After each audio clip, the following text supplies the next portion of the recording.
जी हाँ डियर, तो आप सभी के लिए 38वां नंबर का वीडियो कंसेप्ट और थ्योरी का सुबह 8 बजे प्रतिदिन डलता है और जब तक स्टाफ नर्स का एग्ज़ाम नहीं होता है कंटिन्यू सुबह में डलता रहेगा। ये ऐसा है कि आपको जितना भी एमसीक्यू देख लीजिए, सब पर भारी ये क्लास है, ठीक है ना।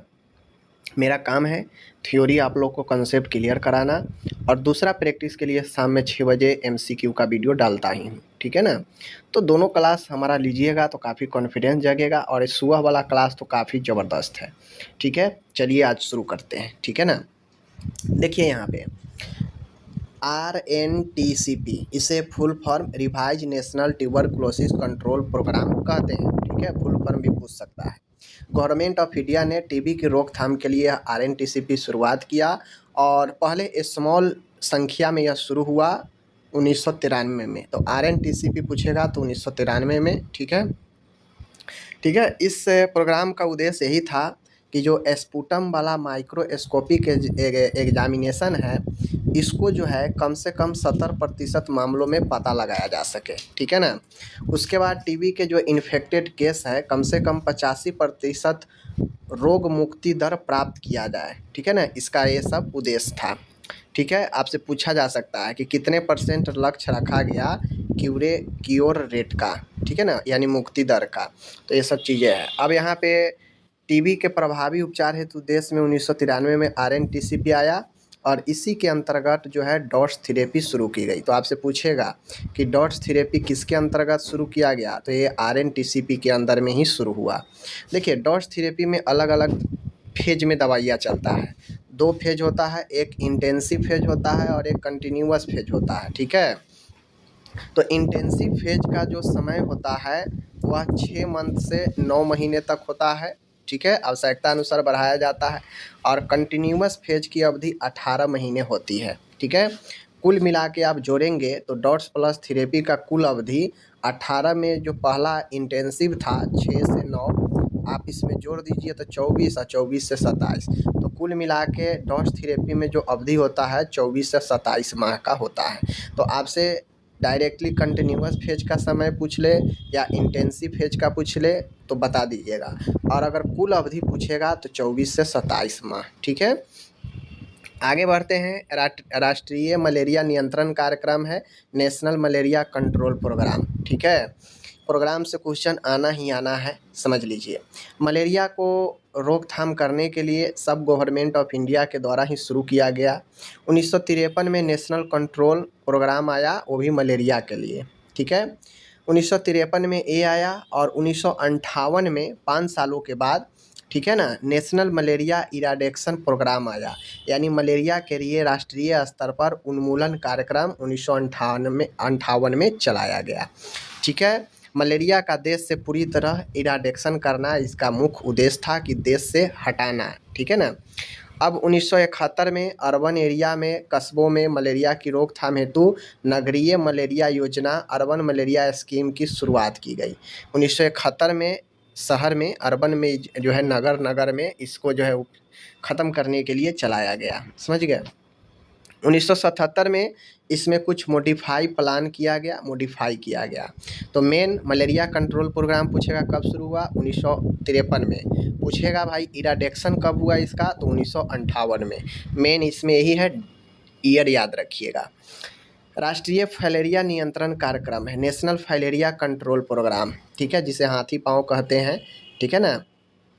तो देखिए गवर्नमेंट ऑफ इंडिया ने 1955 में राष्ट्रीय नेशनल फाइलेरिया कंट्रोल प्रोग्राम की शुरुआत की। 1978 में प्रोग्राम के ऑपरेशनल कंपोनेंट को अर्बन मलेरिया स्कीम के साथ मर्ज कर दिया गया, यानी जो 1955 में आया उसे अर्बन के साथ में 1978 में मर्ज कर दिया गया, ठीक है।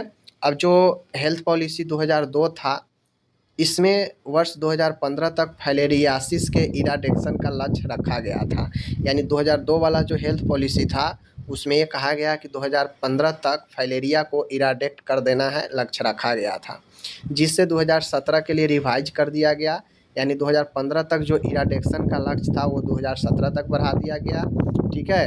और ग्लोबली रूप से इसका लक्ष्य 2020 तक रखा गया था, समझ गए। ये बातें याद रखिएगा। यहाँ से क्वेश्चन क्या उठा आपका, एक हेल्थ पॉलिसी 2002 में भी आया था, ठीक है, इस चीज़ को ध्यान में आपको रखना है। अब आता है नेशनल लेप्रोसी इराडिक्शन प्रोग्राम, यानी राष्ट्रीय कुष्ठ निवारण उन्मूलन कार्यक्रम। ठीक है, ये उन्मूलन कार्यक्रम जो है नेशनल लेप्रोसी कंट्रोल प्रोग्राम की शुरुआत 1955 में होती है। ठीक है, 1955 में फाइलेरिया के साथ में कुष्ठ का भी शुरू हुआ 1955 में। ठीक है, याद रखिएगा। 1983 में इराडिक्शन वाला शुरू हुआ, समझ गए। इराडिक्शन वाला कब शुरू हुआ? 1983 में। ठीक है, सीधा अगर पूछेगा कंट्रोल प्रोग्राम लेप्रोसी का तो 1955, अगर इराडिक्शन पूछेगा तो 1983। बेसिकली इसमें ईयर ही याद रखिएगा, क्योंकि बहुत लोग इसी में कंफ्यूज होते हैं। मैंने आज आपको क्या बताया? आरएनटीसीपी, मैंने बताया मलेरिया, मैंने बताया फाइलेरिया, मैंने बताया आपको जो है लेप्रोसी। सबका कंट्रोल और सबका इराडिक्शन कब किसका हुआ वो मैंने बताया। ठीक है, चलिए अब आता है यहाँ पे कुछ महत्वपूर्ण पॉइंट है, ध्यान में रखिएगा। सर्वप्रथम 1881 में देश में प्रथम बार जो है जनगणना की गई। क्वेश्चन जनगणना से आ सकता है कम्युनिटी में। तो प्रथम जनगणना कब हुई? 1881 में। 1948 में भारत विश्व स्वास्थ्य संगठन का सदस्य बना। भारत कब सदस्य बना? डब्ल्यूएचओ का सदस्य भारत बना 1948 में। ठीक है, 1949 में देश में नर्सिंग के स्तर को बनाए रखने तथा इसमें सुधार हेतु भारतीय नर्सिंग परिषद इंडियन नर्सिंग काउंसिल की स्थापना की गई। तो जो आप लोग के कोर्स को रेगुलेट करता है आईएनसी, उसकी स्थापना पूछ लेगा तो 1949 याद रखिएगा। ठीक है, अब देखिए आपसे एग्ज़ाम में बहुत बार जो है इधर उधर करके कंपोनेंट से क्वेश्चन पूछ लेता है। जैसे दे देगा, कहेगा कि इनमें से कौन सा जो है कंपोनेंट, एक कंपोनेंट है बताएं। प्राथमिक स्वास्थ्य देखभाल का कौन सा एक घटक है बताएं। ठीक है, 4 ऑप्शन रहेगा, उनमें से 3 ऐसा दे देगा जो नहीं रहेगा और एक रहेगा जो इन 8 में से रहेगा। सबसे पहले आपको समझना है कुल 8 कंपोनेंट होता है प्राइमरी हेल्थ केयर का। इन 8 में से कोई एक दे देगा और 3 उल्टा पलटी दे देगा जो नहीं होगा। तो आप 8 पता है तभी तो एक उसमें से पहचान पाएंगे। या ऐसा भी दे देगा ए बी सी डी। ठीक है, ए और डी में दे देगा कंपोनेंट जो होगा, और सी और बी में दे देगा जो नहीं होगा कंपोनेंट। और फिर ऑप्शन में एक में रहेगा ए बी है, ए बी सी है, ए और डी है, इनमें से कोई नहीं है। तो आप पढ़े रहेंगे तभी तो लगा पाएंगे। ठीक है, ऐसे पूछता है। देखिए कंपोनेंट में सबसे पहले प्राइमरी हेल्थ केयर में हेल्थ एजुकेशन दिया जाता है, ध्यान रखिएगा, स्वास्थ्य शिक्षा। दूसरी चीज़ें खाद्य आपूर्ति एवं उपयुक्त पोषण को प्रोत्साहन देना, यानी promotion of food supply and proper nutrition, यानी फूड सप्लाई के प्रमोशन और प्रॉपर न्यूट्रिशन मिले। खाद्य से संबंधित, पोषण से संबंधित, सीधा समझिए यहाँ पे आपको दूसरा कंपोनेंट है। तीसरा है कि सुरक्षित और आधारभूत स्वच्छता वाला जल मिले। ठीक है ना, प्राइमरी स्वास्थ्य देखभाल का एक घटक है कि सुरक्षित जल की पर्याप्त आपूर्ति और आधारभूत स्वच्छता हो, यानी जल ऐसा मिले जो सुरक्षित के साथ साथ में जो है क्या हो, स्वच्छ हो। ठीक है, आगे है मातृ एवं शिशु स्वास्थ्य देखभाल एवं परिवार नियोजन। प्राइमरी हेल्थ केयर का घटक में माँ और बच्चे के देखभाल और साथ में परिवार नियोजन ये भी शामिल है। ये अगला शामिल है कि जितने भी मुख्य संक्रामक बीमारियां हैं इसके विरुद्ध टीकाकरण करना प्राइमरी हेल्थ केयर का ही साधन है।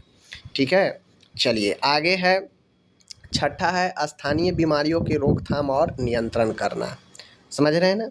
दूसरा है, 7वां है समान रोगों और चोटों का उपयुक्त उपचार करना, और 8वां है अति आवश्यक दवाइयों का उपलब्धता। देखिए 8 कंपोनेंट है, इसमें ज़्यादा दिमाग लगाना नहीं है। दिमाग कैसे याद रखिएगा, एक तो जल सुरक्षित और आधारभूत हो, सुरक्षित और स्वच्छ हो, जल की बात आएगा, स्वास्थ्य शिक्षा की बात आएगी, माता और बच्चे के देखभाल की बात आएगी, परिवार नियोजन की बात आएगी। ठीक है, ये सब घटक में है।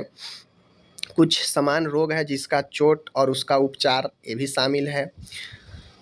आसपास स्थानीय बीमारी और उसके विरुद्ध जो टीकाकरण और नियंत्रण होता है, टीकाकरण, जितने भी संक्रामक बीमारी है उसका टीकाकरण इसमें शामिल है। स्थानीय बीमारी और उसका नियंत्रण भी इसमें शामिल है, और कुछ आवश्यक दवाइयों की उपलब्धता ये भी शामिल है। यानी जो जो महत्वपूर्ण चीज़ें हैं जो एक प्राइमरी हेल्थ केयर में चाहिए वो सब इसमें शामिल है। ठीक है, चलिए, तो ये आपका जो है प्राइमरी हेल्थ केयर का घटक हो गया, समझ गए। चलिए, अब इसके प्राइमरी हेल्थ केयर के सिद्धांत भी आता है। 4 ऑप्शन 5 ऑप्शन दे देगा, कहेगा इसमें से कौन एक सिद्धांत है बताइए, या कहेगा इनमें से कौन सिद्धांत जो है नहीं है। ठीक है, तो आपको पहचानना रहेगा। या जो मैंने अभी बताया कि ए बी सी में दे देगा और फिर ऑप्शन में देगा ए बी है, ए बी सी डी है, ए सिर्फ ए है, सिर्फ बी है, तो ऐसे भी पूछेगा। ठीक है ना। तो प्राइमरी हेल्थ केयर के घटक तो देख लिए, अब यहाँ पे सिद्धांत देखिए। और ये जो सिद्धांत है, थ्योरी जो है प्राइमरी हेल्थ केयर का, ये अपने मन से नहीं, ये WHO के द्वारा दिया गया है। ठीक है ना। पहला है इक्वल डिस्ट्रीब्यूशन, न्याय संगत बंटवारा, यानी सबके साथ न्यायपूर्ण तरीके से हेल्थ प्रोवाइड किया जाए, स्वास्थ्य प्रोवाइड किया जाए, देखभाल। ठीक है, इक्वल बंटवारा। दूसरा है समुदाय के सहभागिता हो, कम्युनिटी का पार्टिसिपेशन हो, ये भी इसका सिद्धांत है। तीसरा है एप्रोप्रिएट, यहाँ पे आप लोग को पता होना चाहिए। ठीक है ना, पता क्या होना चाहिए कि जो WHO के द्वारा जो 5 दिए गए हैं सिद्धांत प्राइमरी हेल्थ केयर के लिए, उसमें सबके साथ न्यायपूर्ण तरीके से बंटवारा हो। दूसरा है कि सभी समुदाय का सहभागिता हो, तभी तो वो जो है अपना सक्सेसफुल होगा ना। और तीसरा है एप्रोप्रिएट टेक्नोलॉजी हो, उपयुक्त तकनीक हो। चौथा है रोकथाम पर जोर, यानी फोकस ऑन प्रिवेंशन, यानी प्राइमरी हेल्थ केयर ऐसा हो जो रोकथाम पर जोर दे, फोकस करे प्रिवेंशन पर। पांचवा है बहुयामी उपाय, मल्टी सेक्टेरियल अप्रोच, यानी बहुयामी उपाय, यानी ऐसा उपाय करे जो मल्टी सेक्टर के साथ में अप्रोच करे, अलग अलग विभागों के साथ। ठीक है, तो ये 5 जो है आपको सिद्धांत याद रखिएगा, आपसे एग्जाम में काफ़ी ज़्यादा पूछा जा सकता है। ओके, आगे आता है, यहाँ पे आप लोग देख सकते हैं। नेक्स्ट है घरेलू स्तर पर वाटर प्यूरिफिकेशन हेतु निम्न विधियों का उपयोग किया जाता है। अब हम लोग चलते हैं अगले कुछ पढ़ते हैं। जैसे कम्युनिटी में आपसे पूछता है वाटर प्यूरिफिकेशन से कितना वाटर में कितना ब्लीचिंग पाउडर देंगे, कितना हम जो है अगर गोली में क्लोरीन का पूछेगा उसका कितना मात्रा लगेगा, इस टाइप से क्वेश्चन पूछता है, तो आज क्लियर हो जाएगा। देखिए, घरेलू स्तर पर वाटर प्यूरिफिकेशन का जो विधि है उसमें उबालना, घर में हम उबाल के ही ना प्यूरिफाई करते हैं, उबालने से कीट उसमें जो भी सूक्ष्म जीव होता है ख़त्म हो जाता है। दूसरा है रासायनिक पदार्थों द्वारा जल का डिसइंफेक्शन, यानी कुछ ऐसे रासायनिक केमिकल है जिसको हम जल में रखते हैं तो क्या करता है, सूक्ष्म जीवों को ख़त्म कर देता है। ठीक है, तो रासायनिक पदार्थ हो गया जैसे क्लोरीन। महीन कपड़े द्वारा पानी को छानते हैं, उससे भी जो है हमारा जल शुद्ध होता है, प्यूरिफाइड होता है। ठीक है, नेक्स्ट है चौथा फिल्टर का उपयोग, फिल्टर का भी हम लोग छोट मोट उपयोग करते हैं, पता होना चाहिए। ठीक है, चलिए आगे बढ़ते हैं। आगे हम लोग बात करते हैं घरेलू स्तर पर उबालना, वाटर प्यूरिफिकेशन की बहुत ही उपयोगी विधि है। ठीक है ना, घरेलू स्तर पर आसान है, बहुत सस्ता भी है और आसान भी होता है, और वाटर प्यूरिफिकेशन बहुत उपयोगी विधि भी है घरेलू स्तर पर जो करते हैं हम लोग। ठीक है, जल को 10 से 20 मिनट तक उबालने से इसमें मौजूद जो भी सूक्ष्म जीव होते हैं वो नष्ट हो जाते हैं तथा शुद्ध जल प्राप्त हो जाता है। अगर हम लोग उबालते हैं, सबसे आसान जो घरेलू स्तर पर है वो है उबाल देना। उबालने में ना केमिकल लगना है, ना कोई चीज़ का व्यवस्था करना है, रख दीजिए आग पे, वो उबल जाएगा 15 से 20 मिनट में, 10 से 20 मिनट में, और उबलने के बाद जितने भी उसमें का पैथोजन होता है सारा डिस्ट्रॉय हो जाता है, ख़त्म हो जाता है। ठीक है, आगे बढ़ता हूँ। आगे है, देख लीजिए, घरेलू स्तर पर जल के प्यूरिफिकेशन हेतु निम्न रसायनों का उपयोग किया जाता है। ठीक है, अगर आपको घर के स्तर पर अगर केमिकल डालना है, नॉर्मल तरीके से आसानी से करना है तो उबाल लीजिए। आपसे एग्जाम में पूछेगा भी कि घरेलू स्तर पर सबसे उपयोगी विधि कौन सा है जल के शुद्धिकरण का, उसमें दे देगा क्लोरीन, दे देगा उबालना, दे देगा फिल्ट्रेशन, इनमें से कोई नहीं। तो उबालना बहुत ही आसान होता है। ठीक है, अब आगे है घरेलू स्तर पर जल का प्यूरिफिकेशन करना है तो किन रसायनों का हम लोग उपयोग करते हैं। अगर केमिकल का उपयोग करना हो तो कौन कौन सा केमिकल है, तो वही है ब्लीचिंग पाउडर, या इसी को विरंजक चूर्ण कहते हैं। ठीक है ना, ब्लीचिंग पाउडर। दूसरा है यहाँ पे देख लीजिए परक्लोरेन। ठीक है, परक्लोरेन, क्लोरीन की गोलियाँ, आयोडीन, ये सब के सब प्यूरिफिकेशन होता है और ये सब केमिकल है। ठीक है, आगे आइए, आगे आते हैं।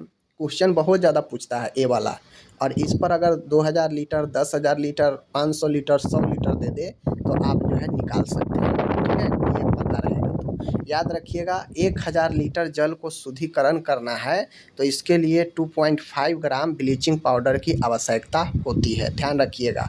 अब ये ब्लीचिंग पाउडर क्यों? क्योंकि ब्लीचिंग पाउडर में क्लोरीन की मात्रा होती है, समझ गए। तो 1000 लीटर जल को अगर शुद्धिकरण करना है तो उसके लिए 2.5 ग्राम ब्लीचिंग पाउडर की हमें आवश्यकता पड़ेगी, ठीक है। चलिए, 1 ग्राम वाली क्लोरीन की गोली लगभग 40 लीटर जल के प्यूरिफिकेशन हेतु पर्याप्त है। अगर आपसे एक गोली का बात करेगा, 1 ग्राम गोली वाली क्लोरीन कितने जल को प्यूरिफाई करेगा? तो 40 लीटर, ठीक है। अगर अक्सर 1000 लीटर वाला पूछता है ब्लीचिंग पाउडर में, तो ब्लीचिंग पाउडर की मात्रा 2.5 ग्राम 1000 लीटर के लिए।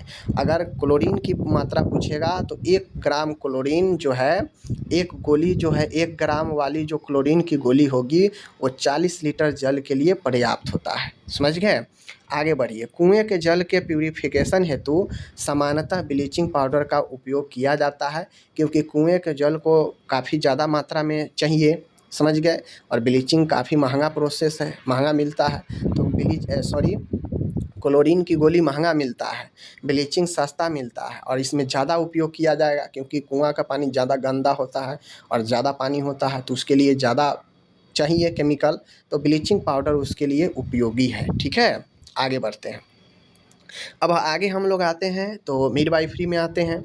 एक सामान्यतः लेबर की कुल अवधि, जो प्रथम बार अगर कोई महिला अगर गर्भवती है तो लेबर में 14 से 16 घंटे लगता है, और कोई एक से ज़्यादा बार गर्भवती पहले रह चुकी है तो उसको 8 से 10 घंटे का समय लगता है, ठीक है ना, लेबर में। तो प्राइम एग्रीविडा में प्रथम बार गर्भवती कोई महिला है तो उसके लेबर में ज़्यादा समय लगता है, 14 से 16 घंटे, और जो मल्टीपरा है उसमें 8 से 10 घंटे लगता है, समझ लीजिए। आगे है, सर्विक्स का डिलेशन 1 फिंगर के बराबर होता है, समझ गए। यानी सर्विक्स फैलता है ना, डिलेशन होता है उसमें।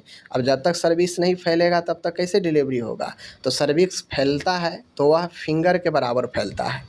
इसका मतलब होता है कि सर्विक्स लगभग 2 सेंटीमीटर विस्तारित हो चुकी है। यानी सर्विक्स एक बार में 1 फिंगर के बराबर फैलता है, डिलेशन होता है, तो इसका मतलब है कि 2 सेंटीमीटर विस्तारित हो चुकी है, ठीक है।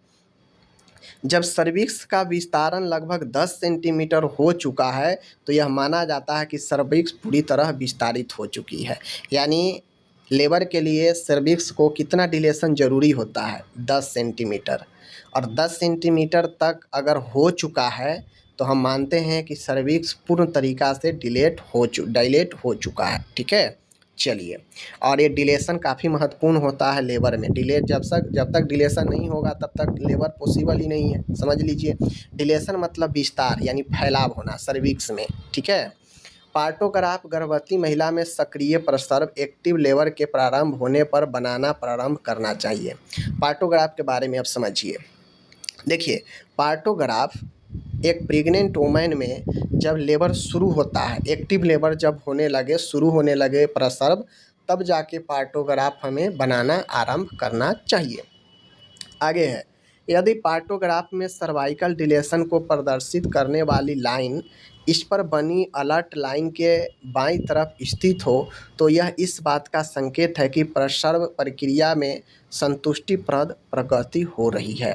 यानी हम पार्टोग्राफ में कैसे समझेंगे कि हाँ लेबर जो है ठीक ढंग से हो रहा है, प्रोसेस में है? तो इसके लिए आपको पार्टोग्राफ में जो सर्वाइकल डिलेशन है इसको प्रदर्शित करने वाली जो लाइन है, इस पर बनी जो अलर्ट लाइन है, अलर्ट लाइन के बाईं तरफ स्थित हो तो इस बात का संकेत है। यानी सर्वाइकल डिलेशन को प्रदर्शित करने वाली जो लाइन है, ये लाइन अलर्ट लाइन के बनी बाएं तरफ अगर स्थित हो तो हम लोग जानते हैं कि प्रसव जो है बिल्कुल ठीक ढंग से हो रही है, ठीक है।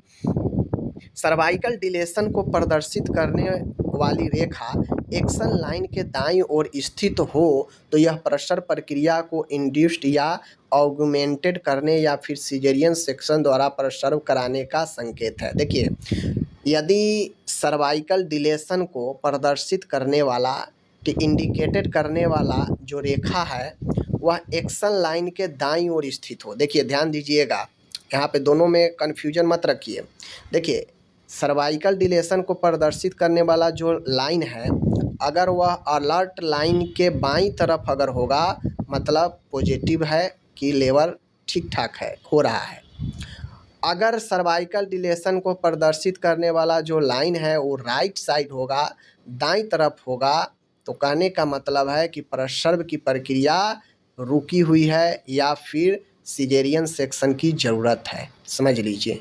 ठीक है, तो एक्शन लाइन की दाईं तरफ अगर सर्वाइकल डिलेशन होगा सूचित करेगा मतलब कहीं ना कहीं रुकावट है प्रसव में या सिजेरियन सेक्शन को संकेत करेगा, समझ लीजिए।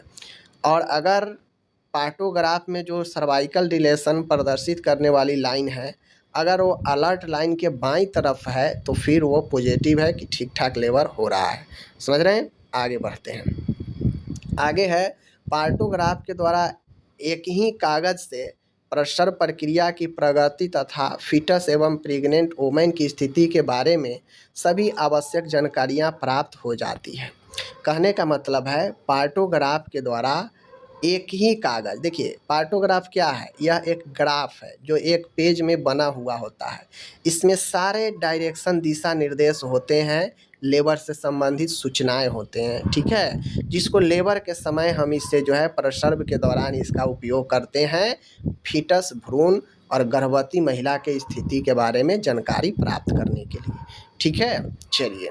जिस प्रकार से अपगार है, अपगार भी क्या है, एक प्रकार से स्केल है जिस पर पैमाना है कि बच्चा ठीक ढंग से जीवन व्यतीत कर रहा है नहीं कर रहा है। उसी प्रकार से पार्टोग्राफ एक लेबर को प्रदर्शित करता है कि लेबर ठीक ढंग से शुरू है या नहीं है, ठीक है, बच्चा भ्रूण और गर्भवती महिला की स्थिति ठीक है या नहीं है, इसको जानकारी देने के लिए इसका उपयोग जो है आपको पार्टोग्राफ का किया जाता है, समझ रहे हैं। चलिए आगे है प्रसव पीड़ा यानी लेबर पेन के प्रारंभ होने के साथ ही प्रसव की फर्स्ट स्टेज की शुरुआत हो जाती है। कहने का मतलब है कि लेबर पेन जैसे ही स्टार्ट होता है तो प्रसव की फर्स्ट स्टेज शुरू हो जाती है। और ट्रू पेन, ट्रू लेबर यह है, ठीक है ना। फॉल्स लेबर में तो आपका दर्द होगा भी और ख़त्म हो जाएगा, कंटिन्यूअस नहीं रहेगा। लेकिन ट्रू लेबर में होता है कि जो पेन होता है वह एकदम कंटिन्यूटी के साथ बढ़ते जाता है, समझ लीजिए। तो जैसे ही प्रसव पीड़ा के प्रारंभ होने के साथ ही फर्स्ट स्टेज का शुरुआत हो जाता है, ठीक है। लेबर रूम का तापमान 25 डिग्री सेंटीग्रेड से 28 डिग्री सेंटीग्रेड के बीच होना चाहिए। ओके, आगे है सर्विक्स में 4-5 अंगुलियां प्रविष्ट कराई जा सकती है अर्थात जब यह लगभग 10 सेंटीमीटर विस्तारित हो चुकी हो तो इसे पूर्ण विस्तारण माना जाता है।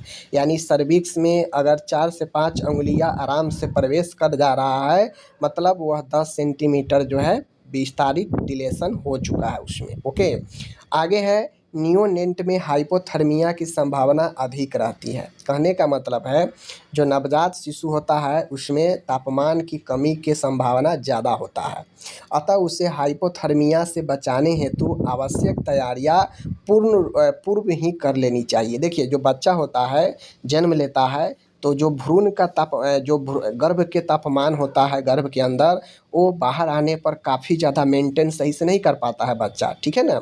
तो अचानक से उसे तापमान गिर सकता है, तो इसके बचाने के लिए जो है क्या किया जाता है, पहले ही तैयारियां कर लेनी चाहिए कि बच्चा जैसे ही जन्म ले हम उसे तापमान को ठीक ढंग से मेंटेन कर सके, समझ रहे हैं। इसके लिए हम गर्म कपड़ा कंबल का इंतज़ाम करते हैं, रेडिएंट वार्मर की व्यवस्था करते हैं ताकि बच्चा को जो है सेकाई वगैरह किया जा सके, गर्म दिया जा सके।